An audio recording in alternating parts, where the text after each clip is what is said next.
Protesters are into their sixth day of camping outside Spokane City Hall. But on Tuesday, the city's code enforcement department gave the protesters a deadline to get their belongings off the property. As our Ian Smay reports tonight, it doesn't mean the group will have to stop their protest. People have been protesting the city of Spokane's available shelter space by camping in tents outside of City Hall since last Thursday. But tomorrow morning, a week after the protest started, is the city's deadline for them to have their belongings off the property. 9:54 tomorrow morning marks the deadline for those protesting outside of Spokane City Hall in tents to get their belongings off the property. This comes after Spokane code enforcement issued a 48-hour notice to vacate. According to city spokesperson Brian Coddington, the notice to vacate came amid health concerns.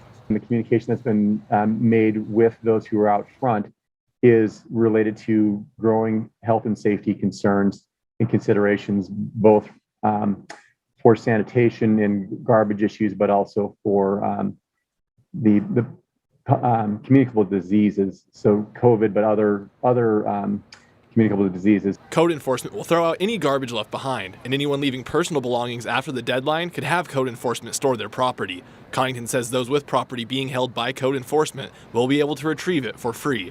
The purpose of the protest is to bring awareness to the city's available shelter space.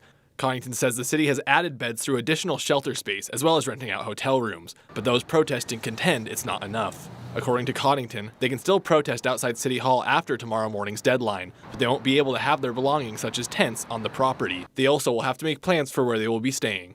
I'm moving with Jules to a new location right now, and most of them are staying, certain ones are staying behind to finish the protest here, and so we're going to move to a different location to do another one there. According to Coddington, there were 104 total beds available today, with 92 of those being low barrier beds and 36 being for young adults. 20 were available for households or women with children. 39 were low barrier beds for men, while there were no low barrier beds for women without children. Coddington also says there's more bed space in the works. Mayor Woodward had proposed a new low barrier shelter outside of the downtown core, and in that budget was funding for that, and the council did approve that as part of the budget on Monday. So that is something that's coming to us in the next year.